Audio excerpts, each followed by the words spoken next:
नमस्ते। आज के इस स्टॉक स्टोरी वीडियो में हम फोकस करेंगे टाटा पावर पे। Why should one invest in Tata power? Investors को कुछ मैं ऐसे कॉम्पेलिंग रीजंस बताने वाला हूं जिसकी वजह से आपको लगेगा कि टाटा पावर में इन्वेस्ट आज करना इस प्राइस पे, जो जिस प्राइस पे आज वो चल रहा है, उस प्राइस पे वो कितना अट्रैक्टिव है। ये कुछ मैं रीजंस देने वाला हूं। तो शुरू करते हैं। बिजनेस के बारे में या उसके फाइनेंशियल्स के बारे में जानने से पहले आप कुछ चार्ट्स के ऊपर ध्यान दीजिए। मैं अभी आपको कुछ 2-3 चार्ट्स पहले दिखाऊंगा और फिर बिजनेस के बारे में बताऊंगा। इस चार्ट में आप देख सकते हैं कि टाटा पावर का शेयर प्राइस मूवमेंट पिछले एक साल में कैसे रहा है। तकरीबन एक साल पहले ये शेयर अराउंड 65-70 के प्राइस रेंज के आसपास चल रहा था। फिर धीरे धीरे वो 60 के नज़दीक आ गया और फिर पिछले 4 महीनों में उसने सडनली एक डाउनवर्ड मूवमेंट ले लिया है। उसकी वजह से वो 60 से लेके सीधा 30 के नीचे के प्राइस तक गया और कोरोना का एपिसोड शुरू होने से पहले ही ये डाउन मूव उसका शुरू हो चुका था। अभी इसके पीछे रीजंस एग्जैक्टली क्या है पता नहीं है। हो सकता है उसके कोस्टल गुजरात पावर यूनिट की वजह से हो, लेकिन अभी इस वक्त आप देख सकते हैं कि पिछले कुछ दिनों में उसमें बहुत हाई वॉल्यूम में ट्रेड्स हुए हैं। उसका वॉल्यूम का चार्ट देखिए, नीचे बहुत हाई वॉल्यूम ट्रेडिंग हुआ है जब वो 27 से लेके 30-31 के प्राइस रेंज में आ गया है। इस चार्ट में आप पिछले 10 साल का प्राइस मूवमेंट भी देख सकते हैं। 10 साल पहले, जब ये चार्ट जो है वो स्टॉक स्प्लिट के लिए एडजस्टेड है, 10 साल पहले शायद उसका स्टॉक स्प्लिट अभी तक हुआ नहीं था, लेकिन फिर भी एडजस्टमेंट के बाद आप देख सकते हैं कि तकरीबन 125-130 के लेवल पे था वो शेयर और वहां से वो धीरे धीरे नीचे ही ट्रेंड होते आया है। सो 125-130 के ऊपर पिछले 10 साल में वो कभी गया ही नहीं है और वहां से नीचे अभी 30-31 के लेवल पे आज हमें मिल रहा है। इस चार्ट में पिछले 20 साल का प्राइस मूवमेंट दिख रहा है। अभी 2003 में, जब 2002 एंड हुआ, 2003 शुरू हुआ, तब इसमें एक बड़ा प्राइस का एडजस्टमेंट दिख रहा है। अभी ये एग्जैक्टली किस वजह से है मुझे पता नहीं है। हम फोकस करते हैं 2003 के प्राइस मूवमेंट के बाद वाला। तो अगर आप देखें तो 2003 में वो शेयर प्राइस, स्प्लिट के लिए एडजस्टेड प्राइस है ये, 2003 में वो शेयर प्राइस तकरीबन 10-12 रुपए का था और वहां से उसने एक शार्प अपमूव अगले 4-5 साल में देखा है और वो 10-12 रुपए से वो सीधा 120 से 130 रुपए के ऊपर के लेवल तक गया था, यानी कि 10 गुना हो गया था अगले 4-5 सालों में। और आज जो जिस प्राइस अवेलेबल है, 31-32 रुपीज का जो प्राइस है, ये प्राइस तकरीबन 15 साल पहले 2005 में भी इसी प्राइस पे टाटा पावर का शेयर चल रहा था। अभी आपने पिछले 10-15 साल में उसके शेयर प्राइस मूवमेंट का आइडिया ले लिया है। अभी पिछले 10-15 साल में उसका बिजनेस का फाइनेंशियल परफॉर्मेंस कैसे चेंज हुआ है वो देखते हैं। मैंने सिर्फ 2005, 2010, 2015 और अभी लेटेस्ट 12 मंथ्स का जो फिगर अवेलेबल था, वो ये 4 फिगर्स ही कंपैरिजन के लिए लिए हैं। तो आप देख सकते हैं 2005 में टोटल इनकम जो था टाटा पावर का, वो तकरीबन 4,300 करोड़ था। वहां से वो बढ़ के 19,000 करोड़ पे गया, फिर वहां से 34,000 करोड़ पे गया और अभी कुछ अकाउंटिंग स्टैंडर्ड चेंजेस की वजह से वो 30,000 करोड़ पे दिख रहा है। इफेक्टिवली वो 2015 के नंबर से ज्यादा ही है, लेकिन अकाउंटिंग स्टैंडर्ड्स चेंज होने की वजह से वो टोटल इनकम का फिगर आज कम दिख रहा है थोड़ा सा। प्रॉफिट बिफोर टैक्स भी देखे तो 758 करोड़ से बढ़ते हुए 2,700 करोड़ गया, फिर 2015 में वो डिप हो गया था 1,483 करोड़ पे और अभी वो 1,236 करोड़ है। वो भी अकाउंटिंग स्टैंडर्ड्स के चेंज की वजह से थोड़ा अफेक्टेड है। नेट प्रॉफिट का फिगर देखे तो 2005 में जो नेट प्रॉफिट था 551 करोड़, वो एक्चुअली 2015 के फिगर से भी ज्यादा था, लेकिन अभी फिलहाल लेटेस्ट जो 12 मंथ्स फिगर है वो 934 करोड़ पे है, वो उससे बेटर है। और अभी मार्केट कैप की तरफ देखिए, 2005 में टाटा पावर का मार्केट कैप तकरीबन 7,100 करोड़ था। वो बीच में बढ़ा जरूर था, लेकिन आज वो मार्केट कैप सिर्फ 8,500 करोड़ के नजदीक है। इस दौरान टाटा पावर का बिजनेस साइज जो है तकरीबन 8 से 10 गुना हो चुका है। भले ही नेट प्रॉफिट उतना बढ़ा नहीं है क्योंकि उसमें काफी सारी चीजों का फर्क पड़ा है, जैसे इंटरेस्ट कॉस्ट वगैरह काफी भारी पड़ा है, लेकिन फिर भी नेट प्रॉफिट और सुधरने की उम्मीद है। मार्केट कैप आज मेरे हिसाब से बहुत ही कम है टाटा पावर का। और ऐसा मुझे क्यों लगता है ये अब मैं आने वाले स्लाइड्स में आपको एक्सप्लेन करूंगा। ओरिजिनली टाटा पावर का बिजनेस फोकस जो था सिर्फ पावर जनरेशन पे था, मेनली थर्मल और हाइड्रो इलेक्ट्रिक पावर जनरेशन था। लेकिन पिछले कुछ सालों में, मे बी पिछले 8 सालों में उन्होंने धीरे धीरे डिस्ट्रीब्यूशन और ट्रांसमिशन बिजनेस में भी एंट्री की है। और कुछ साल पहले उन्होंने सोलार ईपीसी, अभी सोलार ईपीसी का मतलब क्या है, सोलार प्रोजेक्ट्स वो लोग सेटअप करते हैं खुद के लिए भी और किसी और के लिए भी। तो उसके बिजनेस में उन्होंने काफी जोरों से पिछले 2-3 सालों में एंट्री की है और उसमें फोकस भी काफी अच्छा कर रहे हैं एक्सपांशन के लिए। अगले स्लाइड्स में आपको जल्दी से इन तीनों का मैं आइडिया दे देता हूं कि अभी बिजनेस साइज कैसे चल रहा है। पावर जनरेशन बिजनेस में देखें तो मैंने आपके सामने अभी कुछ फिगर्स रखे हैं। थर्मल, हाइड्रो, विंड, सोलार और अदर्स में वेस्ट प्रोडक्ट गैसेस से भी वो इलेक्ट्रिसिटी जो बनाते हैं, वो सारे के मैंने उनके कैपेसिटीज दिए हुए हैं। मेरे हिसाब से टाटा पावर यहाँ से आगे थर्मल पावर का कैपेसिटी वो बढ़ाने नहीं वाले। हाँ, कोई एक्विजिशन मिले उनको सस्ते में तो वो जरूर सोचेंगे उसके बारे में, लेकिन फ्रेश कैपेसिटी थर्मल की वो मेरे हिसाब से और ऐड नहीं करने वाले। उनका मेन फोकस अभी कैपेसिटी एक्सपांशन के लिए ज्यादा करके विंड या फिर सोलार पे वो बहुत ही ज्यादा एग्रेसिवली कैपेसिटी एक्सपांड कर रहे हैं। और आने वाले कुछ सालों में हम देखेंगे कि सोलार पावर की जो कैपेसिटी है उनकी, वो हो सकता है यहाँ से 2 गुनी, 3 गुनी या 10 गुनी भी हो जाए। अभी डिस्ट्रीब्यूशन और ट्रांसमिशन बिजनेस की तरफ देखते हैं। जो पावर जनरेटिंग कंपनी है उसको डिस्ट्रीब्यूशन और ट्रांसमिशन बिजनेस में एंट्री करना काफी लॉजिकल होता है, क्योंकि जो पावर वो लोग जनरेट करते हैं वो अगर वो सीधा एंड कंज्यूमर तक ले जा सके तो पूरी की पूरी सप्लाई चेन जो है वो लोग कंट्रोल कर सकते हैं, या उसका जो भी प्रॉफिट है वो खुद ले सकते हैं।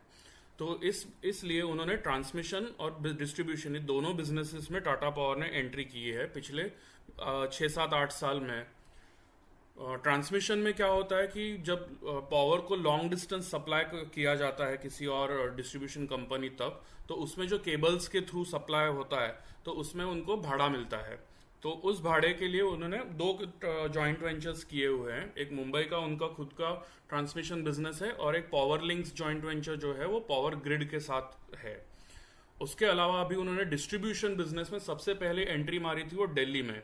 वो जॉइंट वेंचर ही है दिल्ली विद्युत बोर्ड के साथ। अभी उधर उनके काफी अच्छा कस्टमर बेस भी है और स्टेडी बिजनेस चल रहा है। उसमें कोई ज्यादा फ्लक्चुएशन नहीं है। उन्हें लॉसेस भी काफी कम करते करते अभी उसमें प्रॉफिटेबिलिटी भी लाई है। मुंबई डिस्ट्रीब्यूशन बिजनेस में उन्होंने कुछ ही साल पहले उनको लाइसेंस मिला है और अभी ऑलरेडी 7 लाख कंज्यूमर्स उन्होंने जोड़ दिए हैं। ये डिस्ट्रीब्यूशन बिजनेस कोई जॉइंट वेंचर नहीं है, ये उनका खुद का बिजनेस है। और यहाँ पे वो लोग जनरेशन से लेके एंड कंज्यूमर तक पूरा चेन वो लोग मैनेज करते हैं। कुछ साल पहले उनको अजमेर में भी उधर के डिस्ट्रीब्यूशन कंपनी के साथ जॉइंट वेंचर करने का मौका मिला। वहाँ पे उनके ऑलरेडी 1.4 लाख कंज्यूमर्स हो चुके हैं।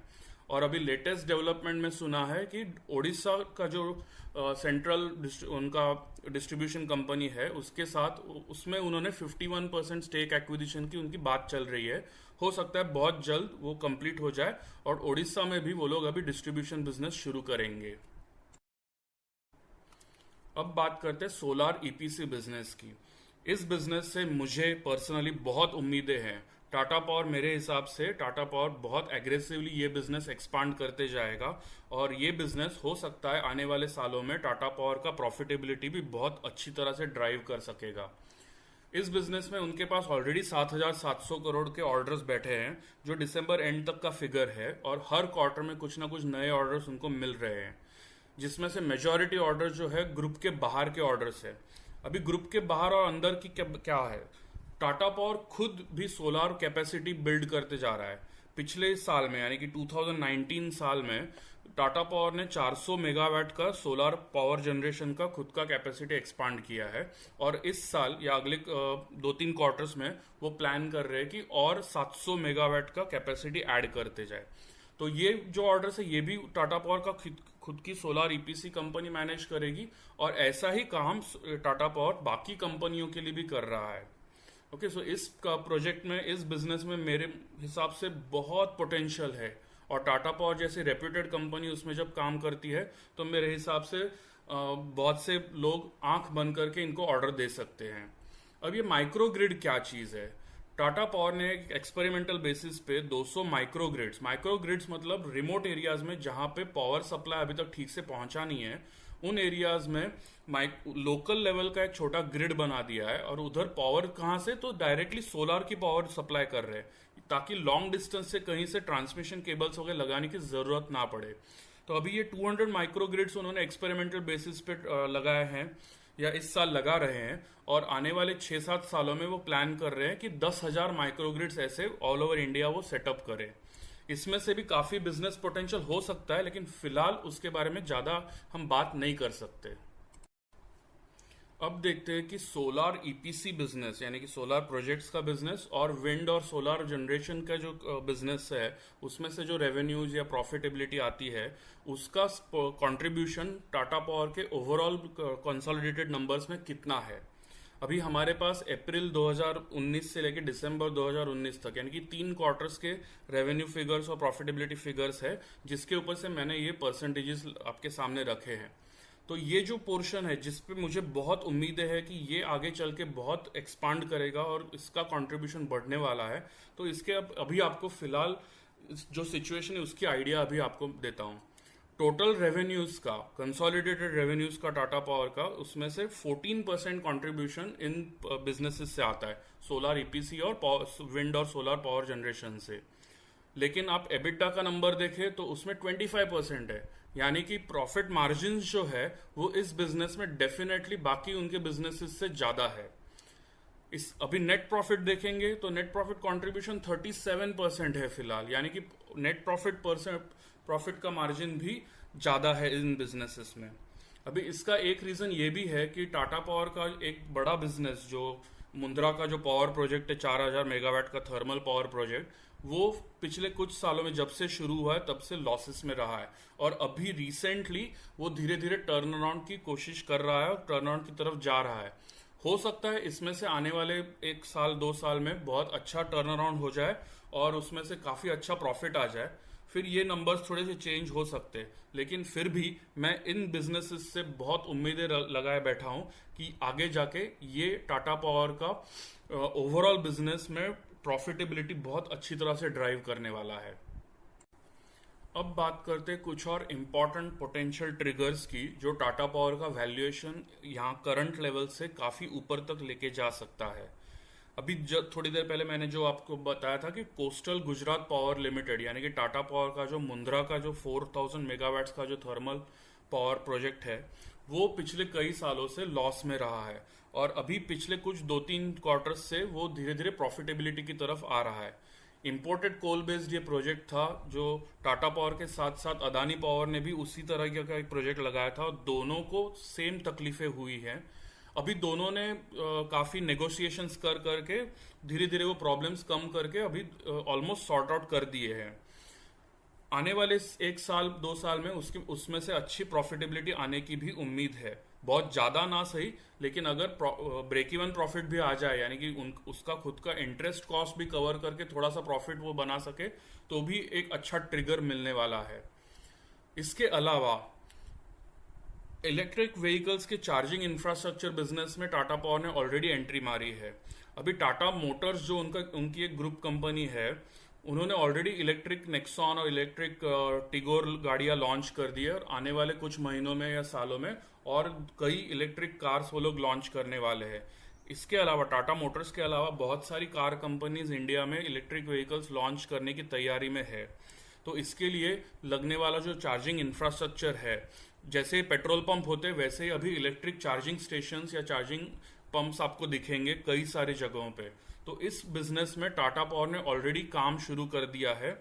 इस साल भर में वो लोग कोशिश कर रहे हैं कि 700 इलेक्ट्रिक चार्जिंग स्टेशंस वो लोग सेटअप करें कुछ इंपॉर्टेंट सिटीज में जहां पे इलेक्ट्रिक व्हीकल्स ये बेचने वाले हैं।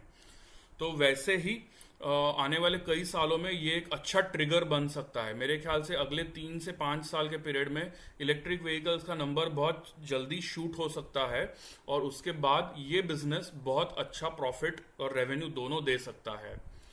तीसरा, अभी थर्मल कैपेसिटी मैंने कहा था कि टाटा पावर हो सके अभी नया कैपेसिटी खुद सेटअप ना करे, लेकिन जो भी डिस्ट्रेस में है, यानी कि कई सारे प्रमोटर्स है या प्रोजेक्ट्स है जो काफ़ी फाइनेंशियल तकलीफ में है, वो सारे प्रोजेक्ट्स अगर सस्ते में मिले तो टाटा पावर उसको खरीदने का सोच सकता है।